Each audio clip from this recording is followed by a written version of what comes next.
Hi guys, my name is Redoxx, and like every Saturday I would love to welcome you guys to a brand new episode of Let's Talk About It. So today we're going to be having a little bit of a tech talk, which means we're going to be talking a little bit about the equipment that a DJ uses or that a producer uses in his home studio. Now, what do I mean by home studio?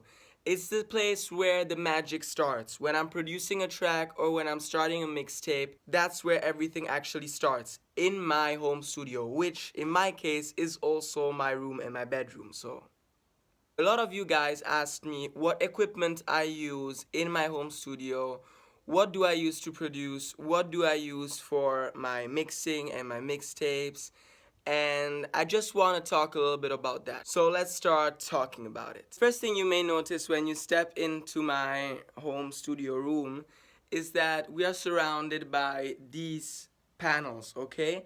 And these are phono-absorbent isolation panels, and I really love them. They are made out of some kind of strange spongy material, but they really do the job. I mean, if you need to play your music or work on your music without your neighbors getting really angry at you, this is really the solution. So I've got one on the door, I've got one right here close to my, let's call it, mini DJ booth, and one on the ceiling, so it shouldn't be that stressful for the neighbors. Now, my home studio is divided in two different sections. There's my mixing section with my DJ equipment that I use for my mixtapes and also to work on my sets, and my little producer area here where I actually work on my music productions and on my music. Starting with my little DJ booth, I've got two Pioneer XDJs 1000 and 800 DJM Pioneer mixer. This setup really does the trick for me, and let me tell you why. Starting with the CDJs, the Pioneer XDJ 1000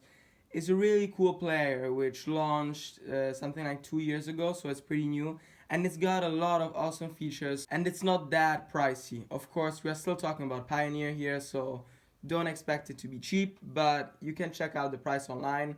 It costs like half of what the 2000 Nexus players from Pioneer cost, so it's a pretty affordable price. It's got some pretty awesome features. The first feature that we immediately notice is the fact that we do not have a CD entrance. And this means that you cannot play with CDs. You can only play with USBs. That's why it's not called CDJ but XDJ, because it doesn't have CD entrance. It only has a Redoxx sticker, which is really cool. I mean, seriously, who needs a CD entrance when you have a Redoxx sticker? Second feature, which is really awesome, is the fact that we have a touch screen. You will be noticing in the 2000 Nexus CDJs from Pioneer that you have some buttons here and here on top and on the left of the screen, and this doesn't happen here because everything is touch. So we have our link button, our record box button, tag list, info, and I really do like this feature because it helps you in a lot of ways. For example, if I want to search for a track now, it's actually really simple because I only go on my search right here, and this little keyboard pops out, and I can just type the name of my track, which is really cool, which is a feature that we didn't have before. With the 2000 Nexus, we just had like a touch bar down here, and all the letters were like really close to each other, so it was really difficult to type in the name of a track, especially during your DJ set. I don't think that's a pretty easy task, and XDJ really makes this easy. So overall, I really like this player. It has your basic in and out loop features, jog mode, pitch, big jog wheel, cue and play, track search. It's just really what you expect from a Pioneer CDJ, only without the CD entrance and with this awesome touch feature. So I really recommend this for anyone who is looking to purchase a new player for their DJ setup. Talk about the mixer. So I think the coolest feature of this mixer is, of course, another Redoxx sticker. I mean, that's probably the coolest feature. But let's talk about the other features of this mixer. We are talking about a DJM 800, and it's a model that came out something like 7 or 8 years ago. It's a pretty old Pioneer model, and in fact you will not be finding this on the market very easily. What you will find is a lot of Amazon and eBay offers from people willing to sell this mixer to pass and upgrade to the newer model. I just really bonded with this mixer. It's strange to say it like this, but I really love it because this mixer was actually the first Pioneer mixer to become the club standard like 7 8 years ago, and every club in the world had this mixer, the DJM 800, and people were going crazy for it. And of course at the time it was really pricey. Now it's not that pricey, and it has all those basic features that you look for in a Pioneer mixer. There's not a big difference from this model and the newest model. Of course, here we only have 4 effects, there we have a lot more. You really have all the basic things you need to make some really awesome mixes and mixtapes on this mixer, and I really recommend it to everyone. You have your basic effect sections, the horizontal one and the vertical one, all your knobs, all your equalizers, and of course all your faders with a crossfade that I almost never use. Only when I want to try scratching or doing something crazy like that. That's the only time I use my crossfader. But yeah, this is my DJ setup and I really love it, and I do recommend this to anyone. Okay, so let's pass to the fun part, my little producer place right here. So of course the first thing that we notice is my computer, my MacBook. And I really love my MacBook because I started producing music with a MacBook. This is the second MacBook that I purchased. And I just really love working with the Mac and with a portable one. A lot of people do not use portable computers for production, and I actually really love that because I can really work on my music wherever I want, whenever I want, and I think that's pretty cool. And I really love Logic Pro because it's an Apple software, and like everything that's made by Apple, once you know how to use it, is a pretty fast and efficient software, and I really love working with it. The next thing we're going to be talking about is my keyboard. I use a Keystation 61 by M Audio, which I really love because it's a pretty cool MIDI keyboard, and it just really does the trick. Another very important thing in my music production process is my hard disk.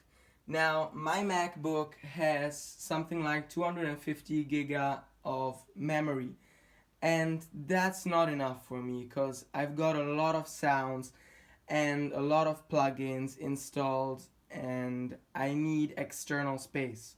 So I got my hard disk, which has 1 terabyte memory, and that really does the trick for me. It's got all the sounds that I need, and I just hook it up to my MacBook, and that's it, I'm done. Then I've got this HDMI cable which is connected to my screen here, and it's much easier to use. You plug in your MacBook to a power source and an HDMI cable connected to a screen, you will be able to see whatever you do on your MacBook on this screen right here. So you may have noticed something strange. We do not have any home studio monitors that you would expect from a home studio setup. And let me explain to you guys why that is. Until like 3 or 4 months ago, I used to use home studio monitors, and I had the Monkey Banana, which is not a very common studio monitor, and maybe the name makes you laugh. But I can assure you that they're really cool monitors and they really do the trick. But in time, I understood that I didn't love working with studio monitors while I was working on my project. I just liked the idea of listening to everything in my headphones first, and then when everything was finished and processed, I would listen to everything on my home studio monitors. Because if you have good headphones and they're balanced well, odds are that you are hearing the track the way it actually is. And when you will hear it on your home studio monitors, it will sound just as good. So, I don't know. That's just how I prefer to do stuff. A lot of my friends use home studio monitors, probably the majority of producers, but in my home studio, I do not like to use them, and I love to use my headphones. And I think there are 2 types of headphones that really do the trick for producing. And I'm talking about the Beyerdynamic DT770, which are really awesome headphones and are probably the best in my opinion because they are balanced really well. And I think a close second are the V-Modas, which I use also for DJing and to play my sets. But they're really great balanced headphones. And at the beginning when I bought them, I didn't think I would be using them to produce, but I do use them now and I really love them. And let me show you my pair. And these are my headphones and I really love them. They're really good for isolation. Once you put these headphones on, you won't be hearing anything else. The sound is really crispy clear, and of course they are balanced in an incredible way, and I think that's the best feature. They are balanced really well. So another thing that you may have noticed on this table is my Bluetooth speaker, which is right here, and it's been a present from Sony. Sony actually gave me this speaker to try to test out and to give them a review on it. And I have really been so surprised by this speaker, and I want to tell you guys why. I've been so hesitant lately with Bluetooth speakers because I think it's impossible to work with them when you're making music, because I think the quality of the sound is not that great. And actually Sony really surprised me. I did not expect to be receiving this kind of Bluetooth speaker. Apart from the fact that it's a pretty big speaker, so the sound is a pretty big sound and it's also nice aesthetically.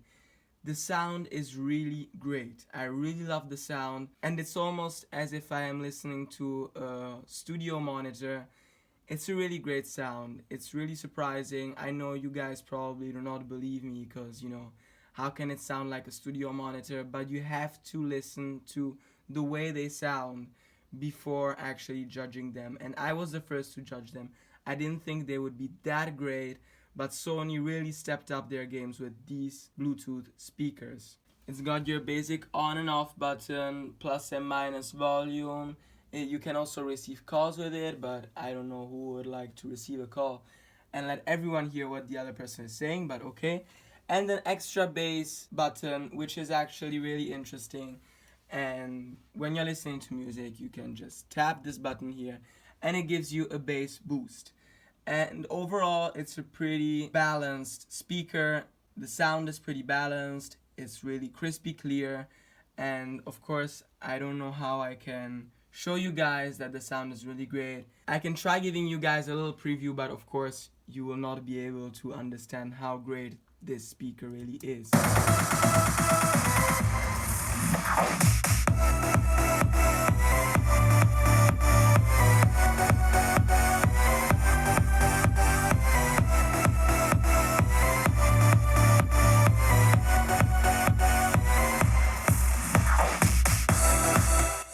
Okay, that's enough. Don't want to let everyone hear my new project, but okay. And so probably you won't be able to understand how great the sound really is, but I really want you guys to try out these speakers if you have the chance. I'll be linking them in the description, and I hope you like them as much as I am liking them. The only bad thing about these speakers, which is a characteristic of every Bluetooth speaker, is that there is a little bit of latency, which I really do not like when I'm working in the studio. So sometimes I do use them. They are actually really great because they are portable. So if I'm going somewhere, I'm not going to be bringing with me my big studio monitors. I'm going to be bringing this wireless Bluetooth speaker with me. And by the way, talking about portability, I have also these little MIDI keyboards that I really love. I think they're really cute. And I do use them when I go somewhere, or they're really good for portability. So this way, when you're going somewhere, I just get my little MIDI keyboard, my Bluetooth speaker, and my Mac. So that's it for today. I want to thank all of you guys who watched this video till the end. Leave a like and subscribe to my channel if you like these videos. There are a lot more coming. Every Saturday we are going to be talking about it with this new vlog series. And I want to thank Sony because this Bluetooth speaker has been a really nice present and I really appreciate it. So big up for Sony for their new Bluetooth speaker, and thank you guys for watching this new episode of Let's Talk About It. If you guys have any other questions, you can just ask me, you can comment below. with the hashtag AskRedoxx, and I will be answering all your questions in the next vlog. And guys, if you've always had that one question that you've always wanted to ask, let's talk about it.